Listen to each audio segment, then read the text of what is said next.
My life has always been predictable. Every morning I wake up at 600, make myself some tea, drink it sitting in a shabby chair, and stare out the window at Mesquite Street, where rarely anything happens. It's become my ritual since Boyd died 4 years ago. I can't say I miss him much. 39 years of marriage has taught me a lot, mostly that you can't trust people, even the ones you share a bed with. My name is Evelyn Quincy. I'm 67 years old and I live in Los Chavez, a town most Americans wouldn't be able to find on a map. It's a place where everyone knows each other, but prefers to keep their distance. That works for me. After decades as a cashier at an uptown Lies supermarket, I've seen enough people to know that the less contact, the less frustration. It's Monday bill paying day. I pull an old leather folder out of the dresser drawer where I keep all my financial documents. Boyd always made fun of my pedantry, but it's the reason we've never been in serious financial trouble, unlike our son Percy. Percy Quincy, my only son, is now 43 years old. He owns a small cleaning company that he says is about to start making a serious profit.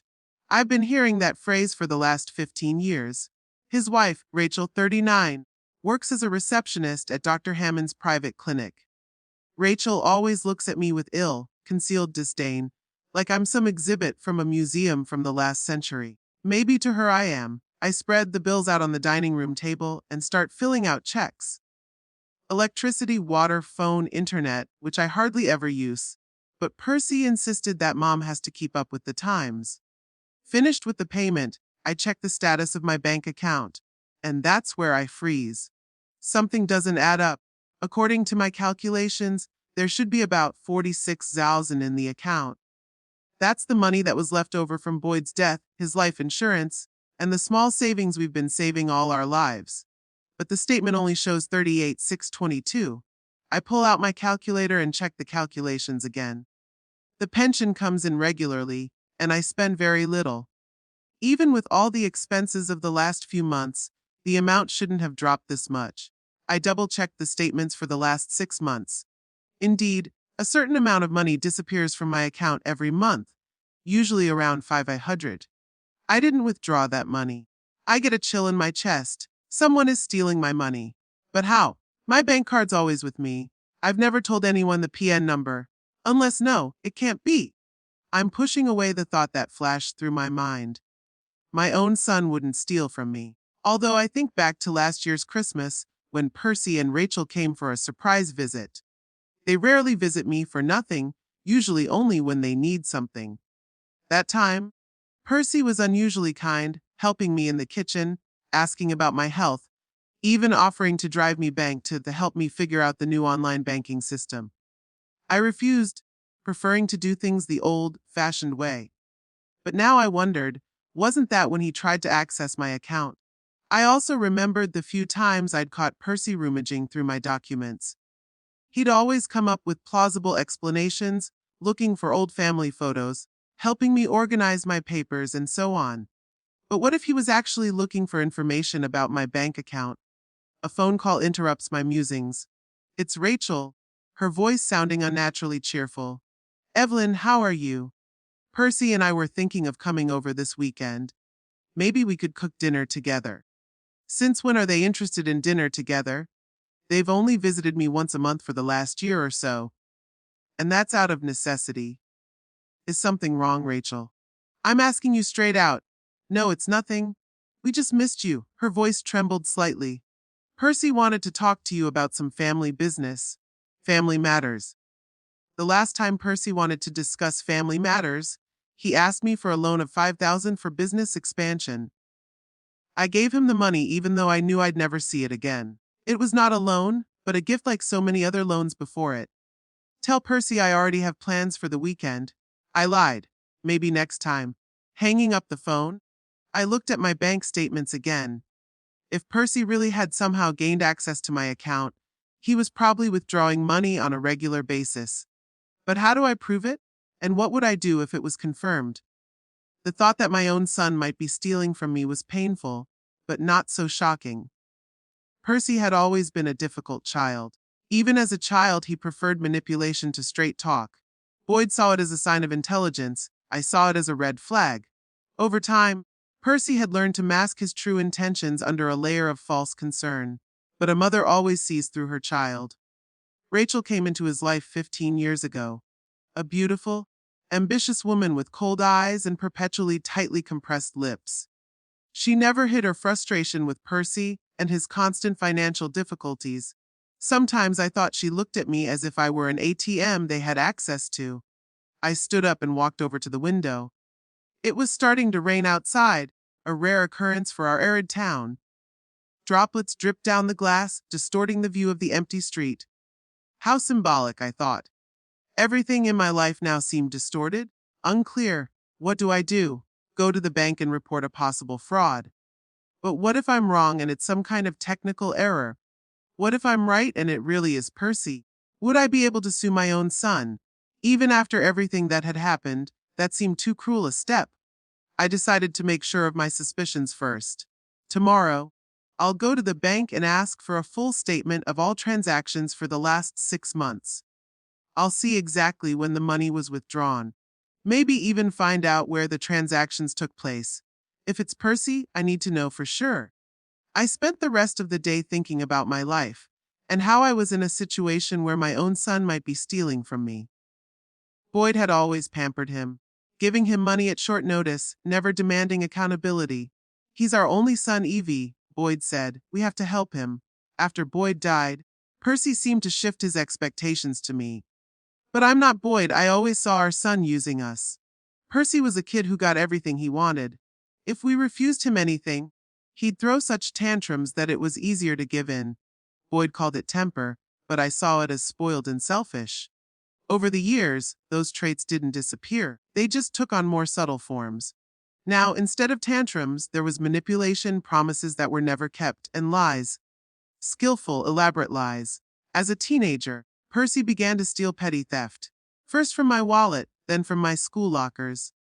Boyd always made excuses. All kids go through it. He's just testing boundaries. It's not serious, but I saw it was serious.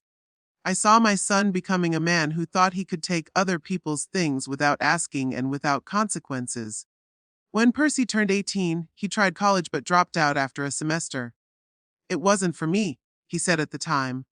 Then there were years of casual earnings, failed business ventures, and constant requests for financial aid. Boyd and I paid for his first car, his first apartment payment, covered his debts when he tried to open a video game store, and went broke 6 months later. I tried to be tougher, telling Boyd that we weren't helping our son, but making him dependent on us. But Boyd always relented, and eventually Percy knew he could come to us for money at any time. Rachel came into his life when he was 28. She worked at the same bar where Percy was moonlighting as a bartender. Beautiful but with an inner hardness that showed in her gaze, in the line of her lips, in the way she held herself. Boyd disliked her immediately, which was unusual for him. He usually tried to see the best in people. That woman is with him for the money, he told me after their first meeting, but our son has no money. To which I replied, he doesn't, but we do. And Boyd understood what I meant. Rachel saw Percy not so much as a Percy's potential inheritance. And as it turned out, she wasn't going to wait. They were married after a year of knowing each other. Rachel insisted on a small ceremony so as not to spend too much money, as she put it, looking at me. Their wedding trip was paid for by us, as did the down payment on their house. So did a lot of other things. After the wedding, Percy decided to start his own business, a cleaning company. It's a win-win, he convinced us. Everyone needs cleaning, especially rich people who can pay for it. Boyd gave him startup capital, the $20,000. I was against it, but I didn't argue. It was Boyd's money. Money he'd earned over the years working for a construction company.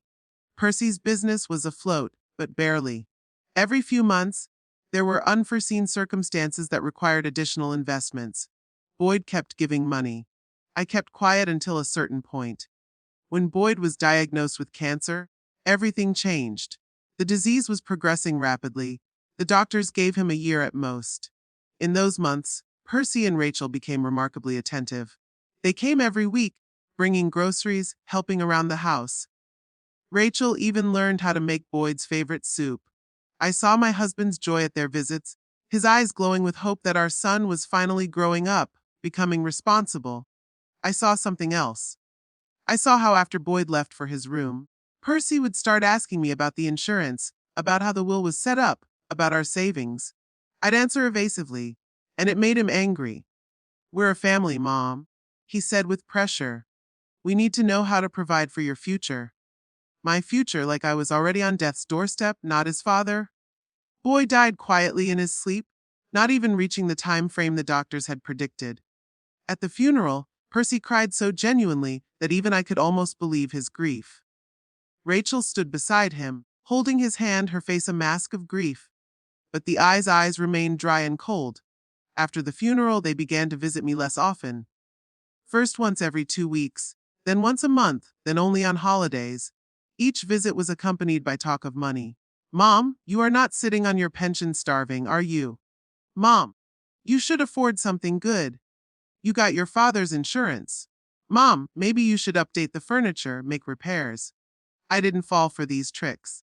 The money left over from Boyd's death was my old age insurance. I wasn't going to spend it on Percy's or Rachel's whims. That seemed to disappoint and even anger them. Gradually, our relationship became even more strained. They called less and less often, coming over only if they needed something. I got used to loneliness, even grew to love it.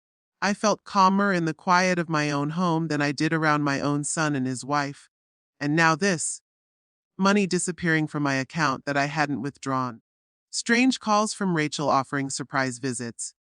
Everything indicated that my worst suspicions might be true. In the evening, I drank tea and took a sleeping pill, but sleep wouldn't come. My thoughts revolved around the same thing. How could Percy have gotten access to my account? And what would I tell him if I caught him in the act? I woke up this morning with a firm decision. I would go to the bank today, but not to my usual branch on Main Street, but to the one in the Oasis shopping center on the other side of town. If Percy really is withdrawing money from my account, he's probably doing it where there's less chance of running into me or anyone I know. I dressed especially carefully, choosing a navy blue suit that I wore only on special occasions. I styled my hair, even applied a little makeup. I wanted to look solid so that the bank employees would take my requests seriously. But most importantly, I wanted to feel strong, to wear armor that would protect me from possible pain if my suspicions were confirmed. The old sedan Boyd and I had bought 12 years ago didn't start right away. I'd never been a good driver, so I drove out of the garage slowly, as if I were deliberately delaying the inevitable. It took about 20 minutes to get to the Oasis shopping center, and I decided to use that time to gather my thoughts. Turning on the radio, I heard an old song Boyd liked to hum when he was tinkering in the garage. The simple melody suddenly stirred memories, and I found myself thinking about the past, about how Percy and I had come to this sad present. Percy was born when I was 24 years old. Young, inexperienced, I tried to be the perfect mother. Read parenting books, follow doctor's advice, try to give my child as much attention as I could. Boyd, on the other hand, thought that a boy should be raised without a lot of sugarcoating, and often criticized me for being too soft in his opinion. Maybe he was right. Perhaps I had spoiled my son too much as a child, giving him everything he wanted as long as he didn't throw tantrums. Percy's tantrums were spectacular. He could scream for hours. And once when he was 7, he smashed all the plates in the kitchen cupboard because I wouldn't buy him a toy he saw in the store. Every year it got harder and harder. Percy was constantly getting into trouble at school, fighting with classmates, being rude to teachers, skipping classes. We were regularly called to the principal's office. Boyd usually yelled at his son, promised to punish him, but never carried out his threats. And I always made excuses for his behavior. He's just an active boy. Teachers pick on him, it's a transitional age. Stopping at a red traffic signal, I shook my head. Who was I kidding all these years? Percy had always been a complicated kid. But instead of helping him become a better person, Boyd and I had indulged his worst qualities. Me with my eternal willingness to protect, Boyd with his inconsistent discipline. By the time he was 16, Percy was experimenting with alcohol and I suspected light drugs. His grades were so bad that college was out of the question. Boyd was truly angry then for the first time. I didn't work my whole life to make my son a nobody, he yelled. He and Percy fought so badly that his son left home and didn't show up for 3 days. I was in a panic, calling all his friends, even wanted to go to the police. Boyd stopped me.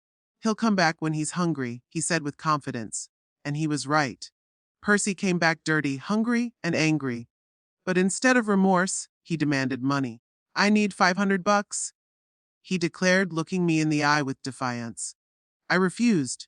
And then he started yelling, accusing us of being bad parents, of never loving him, of hating this family.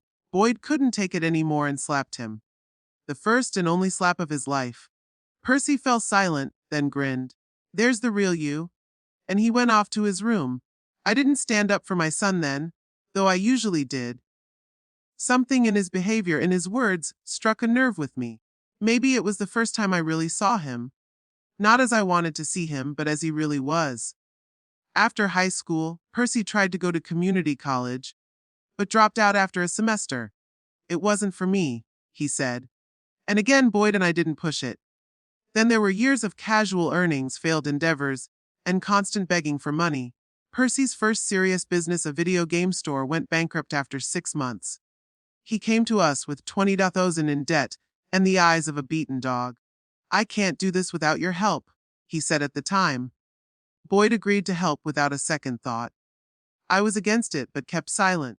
It became our family script. Percy asks, Boyd gives, I keep quiet. The traffic light turned green and I continued on my way. Outside the window floated the familiar streets of Las Chavez, a town that never changed. The same stores, the same houses, the same faces. Sometimes I felt like time had stopped here, and we were the only ones getting older. My thoughts returned to Rachel. When she came into Percy's life, he was 28. He was working as a bartender at the local bar, Danny's, where he'd taken a job after another business failure. Rachel was the new waitress, beautiful with long dark hair and cold eyes. She noticed Percy right away, which surprised me. My son wasn't handsome, and by this time, he was starting to get as fat and balding as his father. Besides, he had no money and no prospects. What could possibly attract a woman like Rachel? I got the answer the first time I met her. Rachel came over for dinner, brought a bottle of cheap wine and a cake from the supermarket. She charmed Boyd all evening, laughing at his jokes, asking about his work, admiring the house. She almost ignored me, but I noticed how her face changed when Boyd mentioned that he was retiring soon and that we were putting away a good bit for old age. Her eyes literally flashed. She became even kinder, even more attentive. After dinner, when Percy came out to walk her to her car, Boyd said to me, Nice girl, isn't she? And I said, She's with him for the money. Our money.